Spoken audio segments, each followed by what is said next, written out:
Why on earth would you say that? Why would you dream up that there's more Barracudas made than Challengers? That makes no sense. Well, I called Tony on it, and he said there was. Look at our lot. He's crazy. Are you calling Tony? I am. Tell him I'm hungry. I'm sure you are. Why don't you guys go get a Philly steak sandwich I want together? one. Hey, I got a question for you. Why would you tell Doug there's more Barracudas made than Challengers? Why would you ask him from 1964 to 1974? Well, that's when they first started making them. But we were talking about E-bodies. You're wrong. Well, you're right, because Barracudas started in 64. If you're talking about Barracudas from 70 to 74, the E-bodies, there were many more Challengers. They're almost double. Yeah? So? Maybe you two ought to just start your own show together. Dung and Dunger. Ha, not really. On this episode, an unexpected delivery shows Mark the devil in the details. The team tears out a chicken shed from a 58 Fury, and the Iceman bakes the network to keep the show on the air.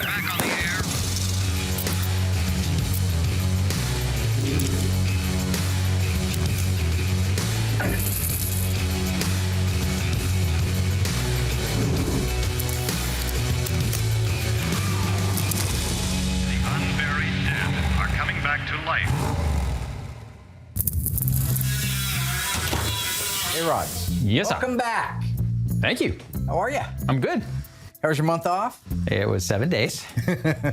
I've been here a long time. I co-founded the company with Mark. Being an executive producer kind of sounds exciting. A Thai food restaurant, but it's in a ship, and it's split right down the middle. But a lot of it is just managing people. And it's called the Titanic.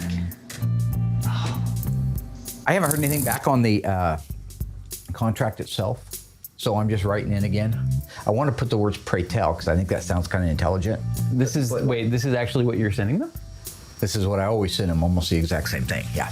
Do you always write in all caps? Is your key Because I'm broken, curious or to know. I've actually written them 5 times so far, and they're not writing me back. It is definitely not a good idea for Mark to send the network an email every day. Why the face? Why the Because- surprised eyebrows? Well, Look 'cause- like Count Chocula No, when they go up 5 like that.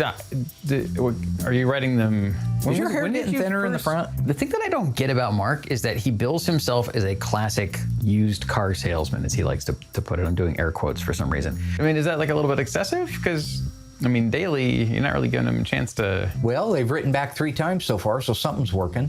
What have they said? They said they're out of the office. Those are autoresponders. Anybody who's in any kind of element of sales will tell you that if someone is desperate, that's not a good position to be in if you're selling something. They're probably legitimately out of town. Dale said it takes weeks. He says it takes about 2 weeks since the last time it airs to the, historically, that's what's happened with us. DL is our executive producer. He's the devil. And so his whole thing in the course of a day is to keep me down, beat me down, hold me down, put me down, and then once in a while he'll throw me like a nugget. He's calling himself the Iceman. He tags out in his email, Iceman. You ever see Omen? Yeah. You saw the movie, the series, yeah. I think there were 3 of them, right? I just saw the first one. You know when they shaved the kid's head, he saw the 6s? Yeah. That's DL. Well, DL often has a shaved head, and I haven't seen any weird birthmarks that resemble Nobody has a weird, 666. he has a weird head. Have you ever seen the top of his head? To have ice in your veins, I mean, that's the ideal position to be in if you're selling something. You need to be able to be like, we don't need you. We can walk away. We got other networks over here, in other parts of the world that are going to buy this show. It's no big deal. Yeah, we don't need you. I mean, that's not the impression no. I wanted to follow up and see when we will be getting our new contract, okay? Yeah. And what I'd like to end it with, tell me what you think of this, an exclamation point, and then question marks. Not the Iceman.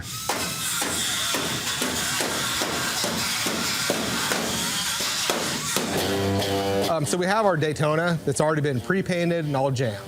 So at this point, we're ready to hang on our doors and our fenders, make sure our gaps are good. All right, Michael, hold that door up there. That'll be Michael's first time, so it's a good chance to kind of walk around, show him what we do here. On top of the fact, it's a really clean car. So when he starts on it, he'll have no problem actually getting this car together and getting it ready for final paint. Whoa, what the? I love the car. If it was my car, it's one of the few that have come in here. It may be the only one that was a running and driving survivor car. It's only that once. So if it was my car, and it's not, I would have kept it the same. But in this circumstance, the owner wants to redo it, so we're gonna redo the car for him. Get it up. Extend a little bit more. Hold on. So before we just go in there and just slam these doors, we wanna make sure that nothing's hitting. We just kind of close it slow. Is that hitting there? It's getting real close. You know, anytime we hang parts, we have nice tools. We have door hangers. The cars are on whirlies, so you can really have a lot of adjustment in there. So it's going to hit. Keep going. Yeah, stop. Okay. So that's because the top of the door is too far in. It's just a matter of taking your time and not beating the crap out of the panel. Watch what you're doing when you bolt the door on. Before you just swing the door open, and make sure it's not too close to the pillar where it starts to chip paint. So it's just about putting it on panel by panel, taking your time, and just taking a step back, looking at the overall job before you do your next move. So now look at our gap now. Got plenty of room for it to clear. And then that's set, good to go. Sweet. I don't know what you've done. You've gone crazy. Then pull that over those two studs down there.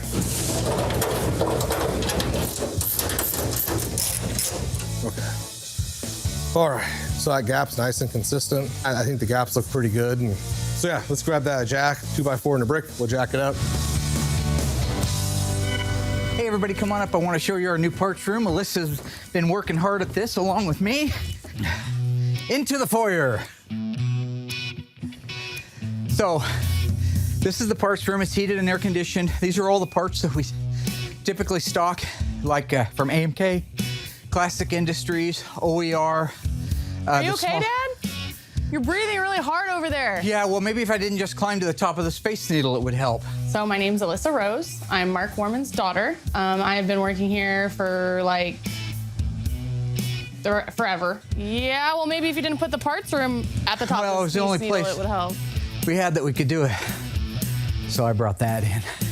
Well, I don't know how I would describe him, but I know how he would describe himself. So, words of Should wisdom. I call an ambulance? Ain't about how hard you hit, it's about how hard you can get You're gonna hit. make it all the way around the corner? I'm doing fine. Okay, he thinks he's Rambo, Rocky, Mel Gibson from the Lethal Weapon days, John McClane back in Die Hard. Goodyear Polyglass E, F, and G 6015s. Over here we have more parts that we stock here. A lot of this stuff's Tony You guys can put anything in there. D'Agostino stuff. Steven Seagal from whatever movie he was in, but before, got fat. Clint Eastwood as Dirty Harry. That's why are all the parts away.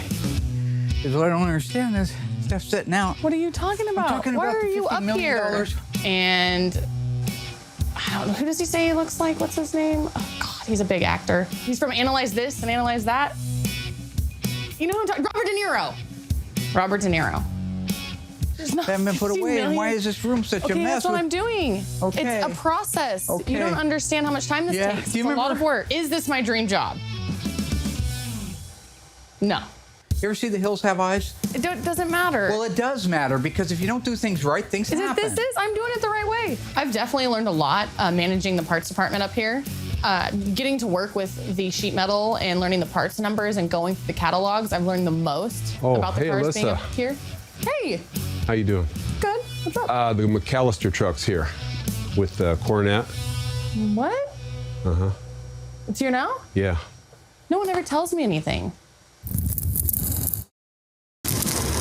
The unburied dead are coming back to life. Oh, look at that. That's great. So basically, once we just kick this part out at the door, this side's done. And Mark's gonna love that. Go ahead and we'll lower the jack down, get this door open, kick that door out, and we're done with this side.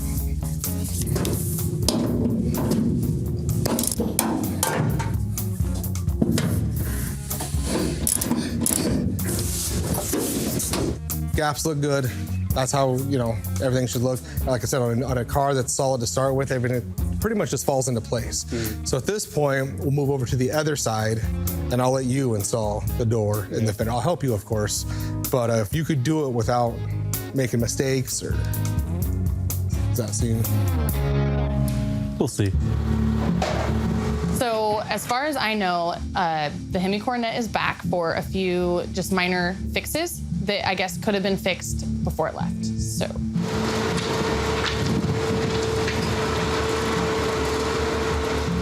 I really don't know much about the Coronet. I know that it's Brett Torino's, and I know that we were like a year late to deliver it, so it's probably not a good thing that it's coming back for fixes.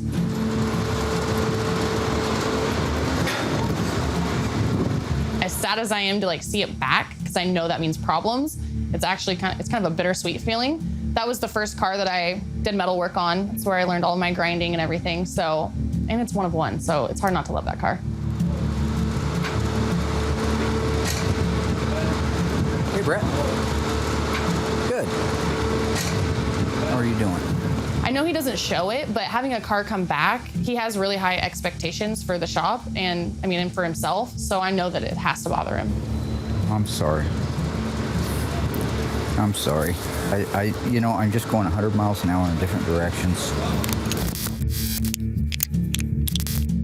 You know, the thing about Graveyard Carz is I built it up over the years to be where it is today, which is renowned as one of the top Mopar restoration shops in the country, maybe in the world. So when I have a phone call from somebody, especially a friend, where he's saying, hey, this isn't up to your standard, it has some problems. I mean, it's not easy for him to make the call. I know, I wouldn't want to make it, but in business, I want to know about it. So it's not like I'm unhappy or sad that he called me. I'm just rather depressed that it happened. It shouldn't have happened. I'm not sure why the Coronet's back. I do know it's not body and paint related. We do perfection on this side of the shop. Over on the assembly side, they can get a little sloppy from time to time.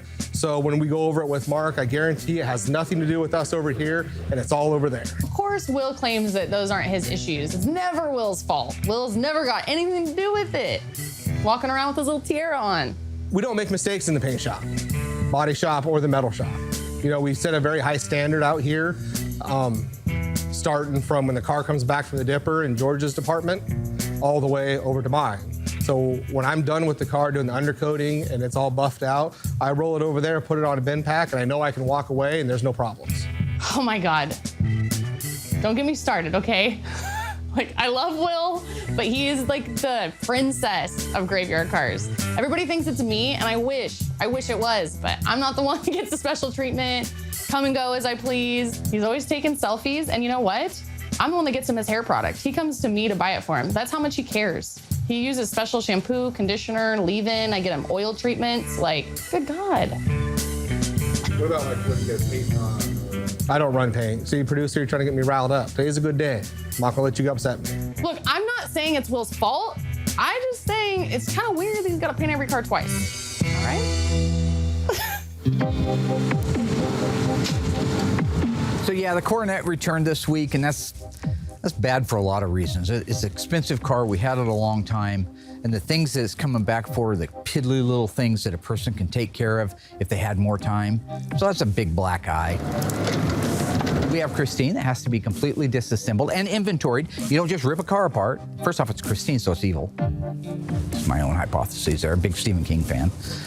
But on top of that, you've got to inventory every single part that came off of it, put it in the right box, and make sure that it gets delivered correctly to the correct subcontractor who's going to be doing the anodizing, the nickel plating, the chrome, the zinc, the black phosphate, all these things, because we restore cars to OEM, so it has to look OEM, original equipment manufacturing. The perfect ending to the trifecta of misery in the dark cloud is that we haven't heard from the network. So if they don't pick up and renew the next 2 seasons, that's going to be the end of Graveyard Carz. Now, I'll live. I have plenty of cars to work on.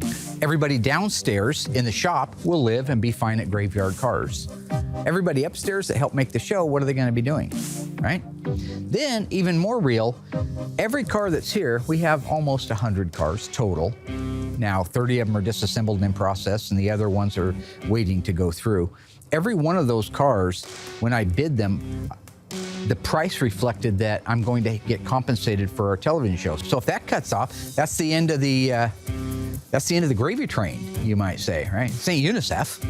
Maybe one day UNICEF will get in the car restoration business, and they'll be the folks to see. But right now, it's Joe Dirt, Kevin Nealon.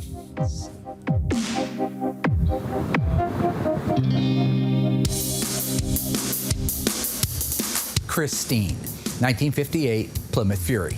This is the car I decided would be the car that would best represent this third generation 426 Hemi, groundbreaking, amazing, and quite frankly, evil engine. I found a 1958 Belvedere two-door hardtop.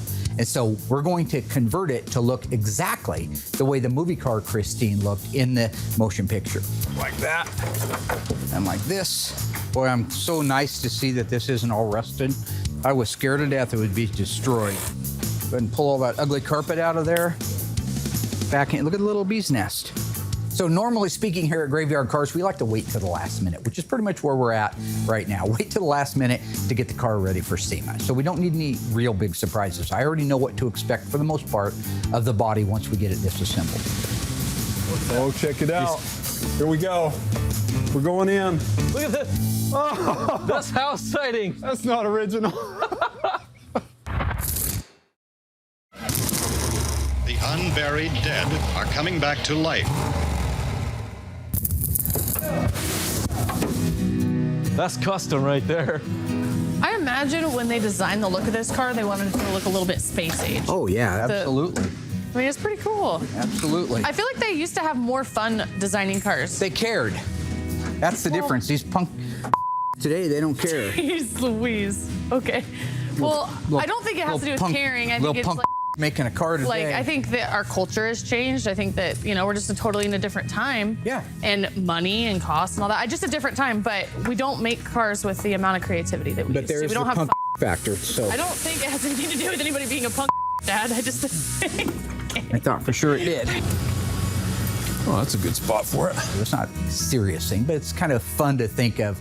Like, go back to the movie, right? The assembly line tech sticks his hand inside there to lean down and look and see if there was a leak, and the hood comes slamming down on it. Now, that's because Christine is a BITCH, all right? Around here, we treat her good. We treat her with respect. So I'm hoping and counting on that not being an issue. Oh. What do you want to set right here? Yeah, there's good. That's a big quarter panel. That's huge. There's two guys left on the planet that could block that quarter panel out. You and Carpenter from Nazareth. oh my gosh. Oh, no. What have you done? Oh. Oh gosh. Oh. Oh. So if you remember back to, it's actually that blue 69 GTX, as a matter of fact, we were talking about how things can be deceptive. I want to show you on this one how to set. Now, this guy that I bought it from is a sweetheart of a guy. He told me, dude, you're going to be putting quarters and floors in that car. Oh, okay. At least a good portion of them. So it's no surprise, but it's interesting when you look at the outside at how nice that looks. I mean, at a glance, right? It looks nice. Yeah. But you look inside behind the carpeting and stuff, you can see all the filler. Oh my gosh. So when you're looking at, these are just chunks of filler that had like a mesh screen over it or under it. Somebody's put a patch over that, is my guess. Oh, you're through. Yeah. You are all the way through. So that's just mud in there. That's all that is. But that's an example of how something can look good on the outside, not so good on the inside. Ready? You ready? Yep. Okay. We got the bumper I off. hope. Oh, you do? Oh, good. Isn't that cool? Boy, they're so simple, aren't they? Yes. Boy, it's straight too, isn't it? And it's light. Boy, that's gonna clean up so nice. They're gonna fix that up so nice. Oh, that's beautiful. I need help getting this back glass out, Doug. Okay. So I'm gonna have you go inside and push out on the glass in this corner once I get it started. Oh, this is scary. You could break the glass, right? You could. They don't make this glass, so that would not be good. Pull it down all the way around. Yep. Do they make new glass for this? Not the back. Oh. You can get a new windshield. Can't get a new back glass. Lift up on the glass. Okay. Just get some pressure on it. Doug, you push out up here.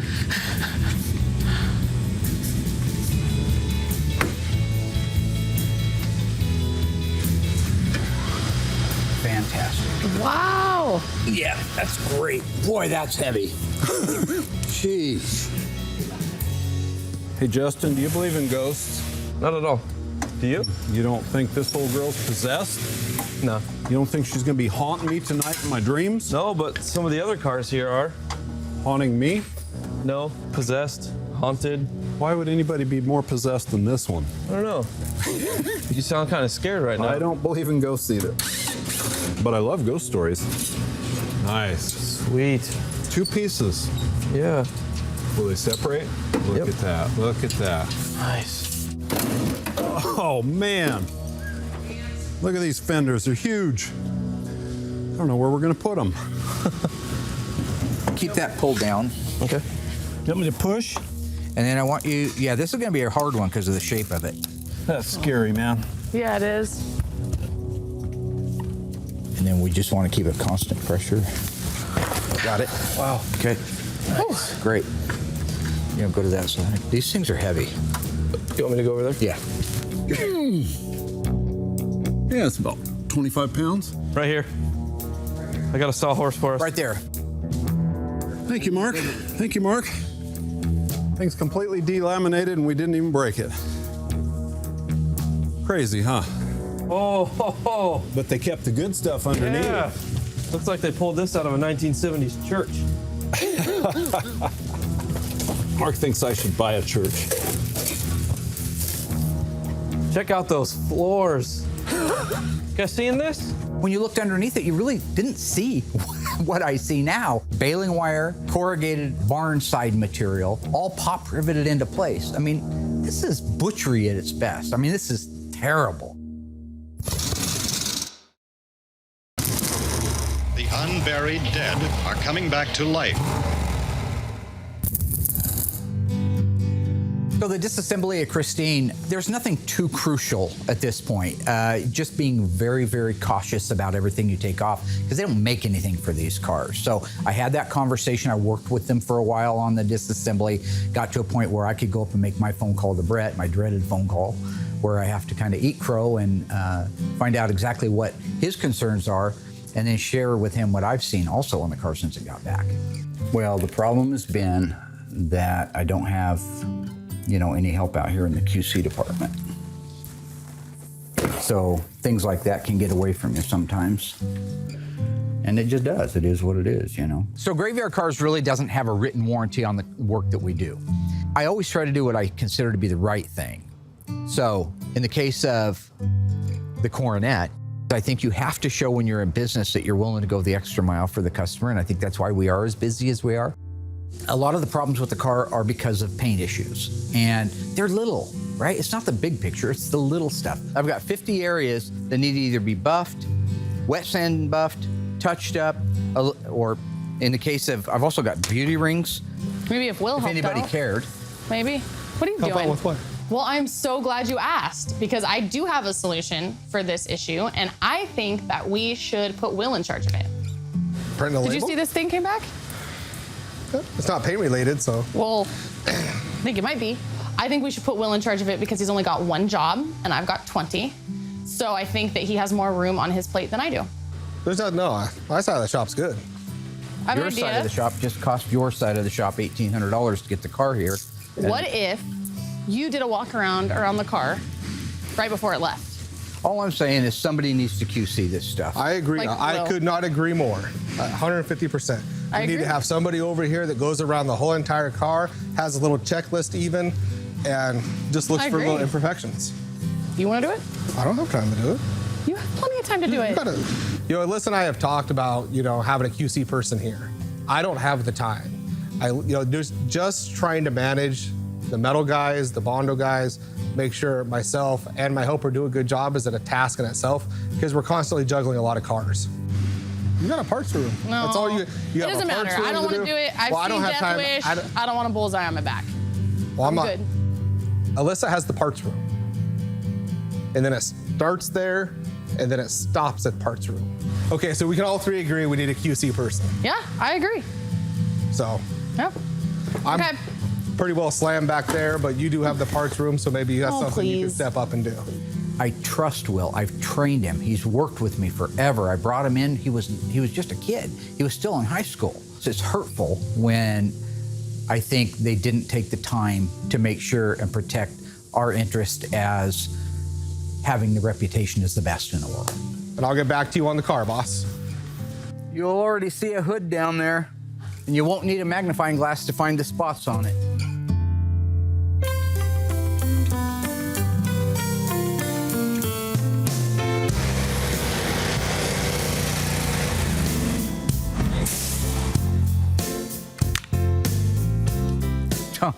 Yeah, there he is.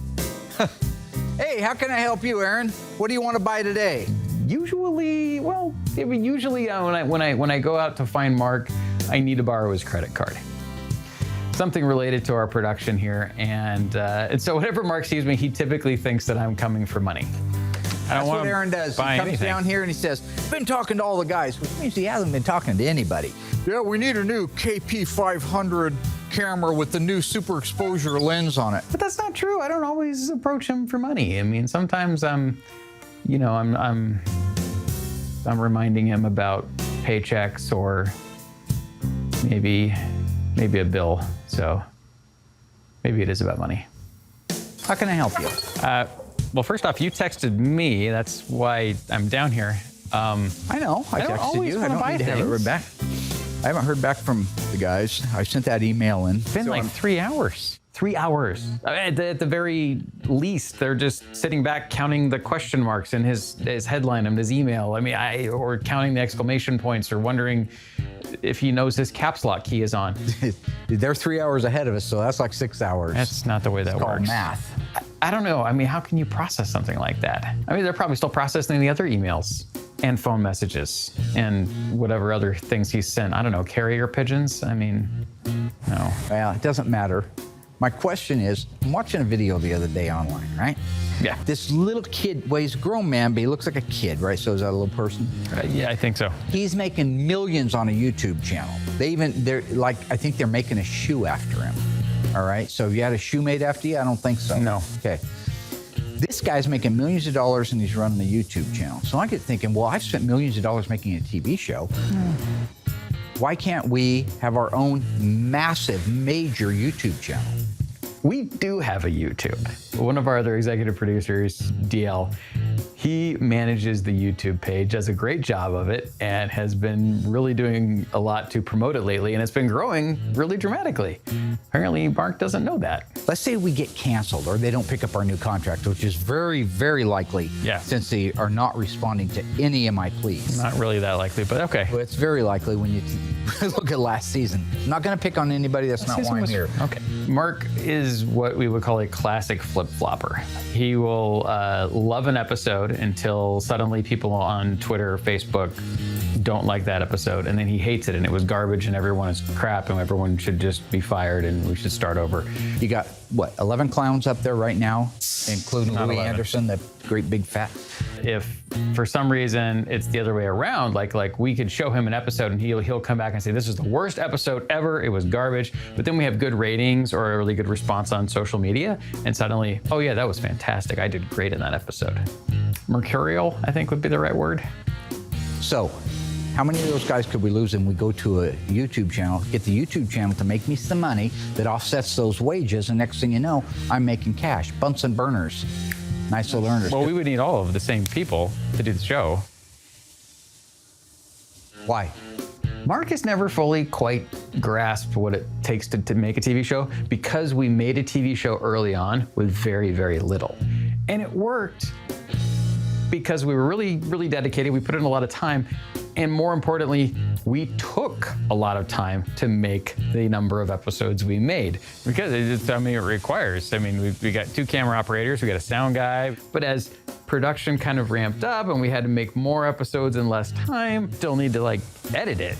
So you need your editors and your mixers and your colorists. You know what the word redundancies means? I've heard the term. Well, there's this old saying in production that you can either have it fast, cheap, or good, pick any 2.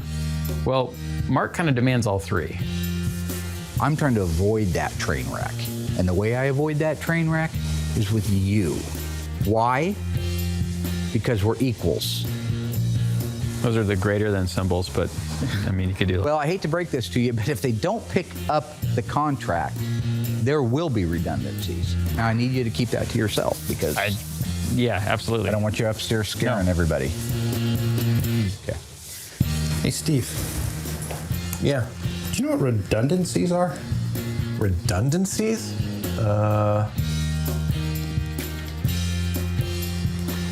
Hey, Aaron? Yeah. Are we getting laid off? No. Why? Why would you think that? We heard that there were redundancies in the production department, and well... Who told you there were going to be redundancies? What?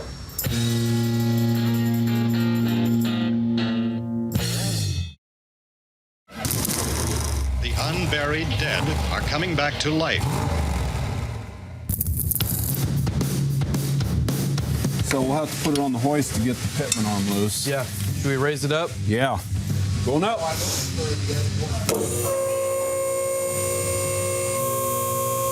Right there? Yeah, I think that's good. Got your impact? Yeah. There we go. Piece of cake, right? We call that a pickle fork. There we go. I got it. You got it? Yep. Oh, man, look at that. This car's falling apart. There we go. So we can lower back down now, huh? Cool.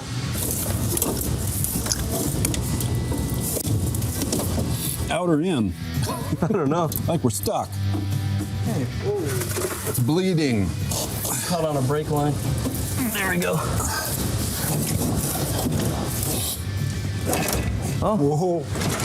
Whoa. There we go. It's spurting. Got it? Yep. Gory tear apart for a gory book. I guess we can get our dash out now, huh? Yeah, we can. Lower it down, roll it out, pull the dash. – You're sure we're not getting laid off? I just had a totally 3 months ago. Mark was very careful to have me swear that I would not reveal his concerns about redundancies. Unfortunately, he did not swear everyone to secrecy. I just got married 4 months ago. You guys are fine. You guys are absolutely fine. I reassured them as much as I possibly could, but nonetheless, I texted Mark. He'll be upstairs in a second, and they can hear from him. The audio guy. There's nothing to be worried about. I call him Little Tiny Dancer. And hopefully you'll hear from the horse's mouth here. I call him a Little Tiny Dancer, the audio guy. I'm sure he appreciates He's like that. 5 foot nothing, 100 nothing. You know what I'm saying? What's up? Okay. How can I help you guys? How can I help you realize your future? That's one of the things I do if you've read the motivational posters.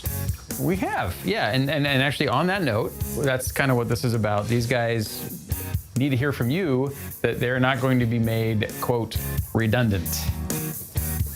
Why would they think something like that? Somebody say something about redundancies? He said, you, Judas? Yeah. Yeah. Surprise, surprise, it's 4 eyes. So you were out. Information is knowledge, okay? So next time you hear something that I say is between me and somebody else, it doesn't mean you get to go share it with your friends. So, will be a redundancy. Why am I here? For that, to tell these guys that they're not going to be laid You're not off. going to be. I don't know if the other guys notice it as much, but he's gotten to this point where he just sort of works things into his normal conversation to where maybe, I don't know, 70, 75% of what he says is actually a lift from a TV show or a movie. You're not going to lose your job, okay? You're not going to lose your job. You know, you're not going to lose your job. So, celebrate. The Office, BBC. And Good times, come on. You're absolutely sure of this? Guaranteed. Because I just got word back from the network and we got the contract coming. Yeah, we heard that a little bit earlier. You can't hear that, or I just got the email literally 5 minutes ago. Yeah. Yeah. Where'd you hear that from? Where'd you? I told them, Mark. Is that him? Oh, shh. I don't know why Mark hates DL. He's always hated DL. See, that's the problem. This is the kind of good news that I should be able to share with people. Not bad news, not about redundancies, you know? DL does a lot. I mean, he wears a lot of hats. He's an executive producer. He does color and mix and edits and directs, he does a million things around here, and he works long hours, and maybe that's it. Maybe he works a lot, therefore Mark pays him a lot, and anytime Mark has to pay someone money, he hates that person. See, that's why I don't like him, okay? Or it could just be that he likes to insult them. Not the fact that the back of his neck looks like a package of hot dogs stacked up. So yeah, we're pretty assured that no layoffs. Good enough. You still on there, Deal?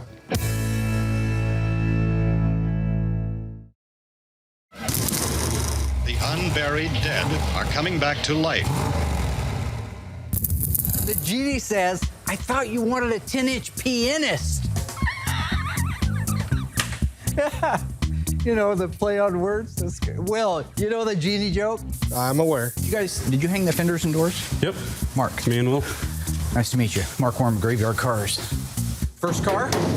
Nope. What do you think so far? Oh, I'm loving it. Yeah? I'll give you the tour a little bit later. Got a greenhorn here, working with the greenhorn. First day. George, have you met the new guy? George? Michael, George, Adam? This is Steve. Oh, you've already met George. Yeah. Hi, Michael. Hey, Adam. Okay, do you remember when you told me to hire him 3 months ago? We sing about beauty, Guys, and we sing about truth. It doesn't matter. Complete waste. Picture on the cover of the road. Welcome to hell. Michael, 4:30. There is no tour. Michael, don't. You just keep doing a good job, and that's fine. The unburied dead are coming back to life. So when I left off on Christine, we were just finishing the disassembly of the body. Everything is disassembled, inventoried. We know what's going to have to go up and get anodized, what's going to have to get polished, what gets chrome, what gets yellow phosphate, zinc, chromate, and all that stuff. Those are all the pieces and the parts. Yeah, this grill's kind of cool. At a glance, it looks really nice, but if you look carefully, you can see that there's some bends, some tweaks, some rub marks in it. This lower one here, on the face of it, doesn't look too bad. But when you roll it over, you can see when they get smashed together and spread back out, they start looking like this. But I should be able to get these out, and then I can dolly and hammer it until this is all straight the way it's supposed to be. Then I'll send it up and I'll have it stripped and I'll have it re-anodized, and it'll look like brand new again. And these are getting hard to find. They're getting good money for them when you do. I think we're ready to lift. Ready to lift? Ready for liftoff. All right, let's see it.